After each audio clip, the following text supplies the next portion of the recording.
WhatsApp guys, आप लोगों ने डिमांड रखी थी कि एक वीडियो बना दो बालायम कैसे करना है इसके बारे में। देखिए, बालायम कैसे करना है ये तो मैं आपको बताऊंगा और साथ साथ आज को आपको एक लाइव डेमोन्स्ट्रेशन भी देने वाला हूं। तो ये वीडियो आपके लिए बहुत ज्यादा जरूरी होने वाला है, जो आपको मिलेगा वीडियो के मिडिल पार्ट से। सबसे पहले मैं आपको एक चीज बता देता हूं बालायम को लेकर। आपको कुछ प्रिकॉशंस हमेशा ध्यान में रखने होंगे। जब भी आप बालायम करें आपको कुछ चीजें हमेशा याद रखनी होंगी। मैं आपको बताता हूं क्या क्या। सबसे पहले, अगर आप बालायम कर रहे हैं तो मेक श्योर कि आप खाली पेट हो। दूसरी चीज, कभी भी एसी या पंखे के नीचे बैठकर ना करें। आपको फील ही नहीं होगा कि कुछ असर भी कर रहा है, क्योंकि जब आप अपने नेल्स को रब करोगे तो आपके स्कैल्प में आपको थोड़ा सा गर्मी महसूस होगी।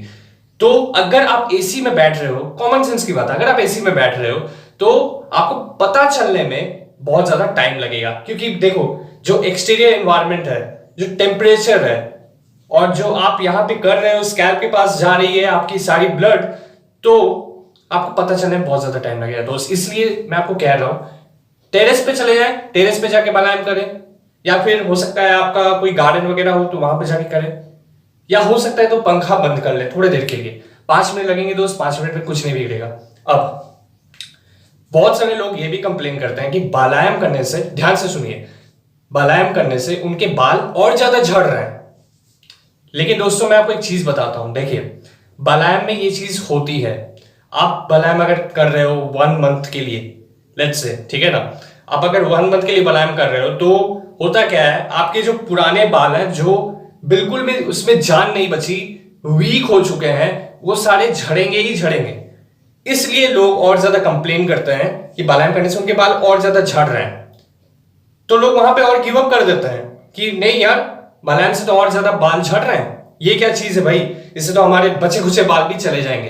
लेकिन दोस्त ऐसा नहीं है। आपको शुरुआती दिनों में हो सकता है आपके बाल थोड़े से झड़े, लेकिन ये सबके साथ नहीं होगा, कुछ लोगों के साथ होगा। मेरे साथ ये बिल्कुल नहीं हुआ, हो सकता है आपके साथ हो। तो बालायम क्या करता है, जो आपके वीक हो चुके हैं ना बाल, उनको पहले झड़ाएगा और उनके साथ साथ नए बाल भी आपके आने लगेंगे। समझ गए? तो ये एक बहुत अच्छी चीज है, क्योंकि स्ट्रॉन्गर हेयर जरूरी है ना। मोटे बाल तभी आएंगे जब पुराने बाल झड़ेंगे। तो ये हो गई एक प्रिकॉशंस की बात। अब बालायम अगर आप स्टार्ट किए हो तो सबसे ज्यादा जरूरी है कि आप उसे कंटिन्यू रखो। क्योंकि अगर आप 4 दिन कर रहे हो हफ्ते में और बाकी के 3 दिन आपने नहीं किया, तो आपको कितना ज्यादा टाइम लगेगा आप खुद ही सोच कर देखो रिजल्ट्स पाने के लिए। लोगों को गंजेपन से वापस आने में कम से कम 1 साल लगता है, अगर कोई बंदा कंसिस्टेंटली अगर बालायम करता है तो, सुबह में और शाम में। ये 1 मंथ आप अगर कर रहे हो और फिर आप छोड़ दे रहे हो कि यार नहीं हो रहा है, तो इससे आपको बालायम का कोई भी फायदा मिलेगा नहीं। आप प्रॉमिस करें कि आज से आप स्टार्ट करेंगे। देखिए, ये तो हो गई एक बात।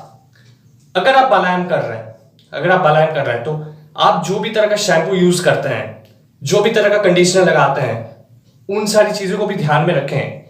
ऐसा नहीं होना चाहिए कि आप एक्सरसाइज बहुत बढ़िया तरीके से कर रहे हो और आप ढंग का एक हेयर ऑयल भी नहीं यूज कर रहे हो, कंडीशनर भी यूज नहीं कर रहे हो। देखिए, ये आपके हाथ में है, आप समझदार हो।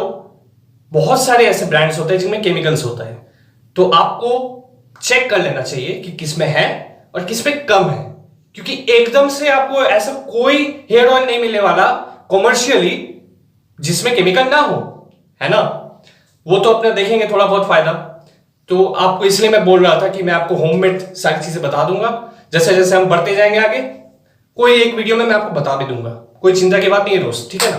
अब ये तो हो गए एक्सटीरियर चीजें, हेयर ऑयल वगैरह वगैरह, ये हो गया। इस सारी चीजें आप समझ गए होंगे। अब हम लाइव डेमोन्स्ट्रेशन करने वाले हैं कि आपको करना कैसे है। चलिए दोस्तों, मैं आ गया हूं अपनी स्क्रीन पर और आज मैं आपको बताऊंगा बालायम करने का सही तरीका आखिर क्या है। मैं थोड़ा आराम आराम से समझाऊंगा ताकि सबको समझ में आ जाए और एक एक इंसान इस वीडियो से फायदा उठा सके और बालायम कर सके। देखिए, बालायम करने का सही तरीका मैं आपको सबसे पहले बता देता हूं, एक बार करके ही दिखा देता हूं आपको। देखिए, ये आपके नाखून हैं, आपको बराबर से दिख रहे हैं। ये होना चाहिए तरीका, ये है सही तरीका। आप समझ गए? एक हाथ को आप ऐसे रोक के दूसरे हाथ से ऐसे रब करोगे, ये गलत तरीका है। ये गलत तरीका है क्योंकि देखिए, अगर आप एक हाथ को ऐसे रोक के दूसरे हाथ से ऐसे रब कर रहे हो तो लोग कहते हैं कि कानों पर भी बाल आ जाते हैं। बहुत सारे लोगों के आ चुके हैं, सबके नहीं आते, लेकिन कुछ लोगों के आ भी जाते हैं। देखिए, आप अगर प्राणायाम कर रहे हैं तो सही तरीके से करिए ताकि आपको फायदा मिले। आपको क्या करना है, ऐसे रब करना है। मैं फिर से आपको दिखा देता हूं एक बार। और प्राणायाम करने का सही तरीका देखिए, नाखूनों के नीचे वाले पोर्शन पे आपको दिख रहा होगा, ये बराबर से नाखून के नीचे वाले पोर्शन से रब होना चाहिए। ये वाले हाथ के नाखून के नीचे वाले पोर्शन से दोनों को रब करना है बराबर से। कोई कम नहीं होगा, कोई ज्यादा नहीं होगा, बराबर से रब होना चाहिए, एकदम बराबर से, ताकि बराबर से फ्रिक्शन क्रिएट हो और बराबर से आपके जितने भी वेन्स हैं वो आपके स्कैल्प से कनेक्टेड हैं, तो सारी बराबर से सर्कुलेशन हो और आपको बराबर से फायदा भी मिले। कोई भी अगर हाथ आप रोक के दूसरे हाथ से ऐसे रब कर रहे हो या इस हाथ को रोक के इस हाथ से रब कर रहे हो तो वो एक गलत तरीका है। कुछ लोग क्या करते हैं, ऊपर रब करवाते हैं, ऊपर ऊपर मतलब नाखून के ऊपर वाले पोर्शन पे ऐसे रब करवा देते हैं। गलत तरीका है दोस्त, गलत तरीका है, क्योंकि सारा खेल नाखूनों के नीचे का है। इस हाथ के भी नीचे का है, नाखून के नीचे वाले पोर्शन के साथ होना चाहिए। समझ गए? मैं फिर से एक बार दिखा देता हूं ताकि सबको यहां पर समझ में आ जाए। तो दोस्तों, ये रहा एक छोटा सा डेमोन्स्ट्रेशन प्राणायाम को लेके। आई होप आपको समझ में आ गया होगा। कमेंट में जाकर बताएं कि आपको और कैसे कैसे वीडियोस चाहिए, क्या जानना है आपको, सब कुछ जाकर कमेंट में आप बता सकते हैं। लाइक करते हैं इस वीडियो को। अगर आपने चैनल को अभी तक सब्सक्राइब नहीं किया तो चैनल को भी सब्सक्राइब कर लो दोस्त, क्योंकि आपको ऐसे ही और नॉलेजफुल इंटरेस्टिंग वीडियोस चैनल पर मिलते रहेंगी। ऑथेंटिक इन्फॉर्मेशन दूंगा, करेक्ट इन्फॉर्मेशन दूंगा, चाहे जो भी हो जाए।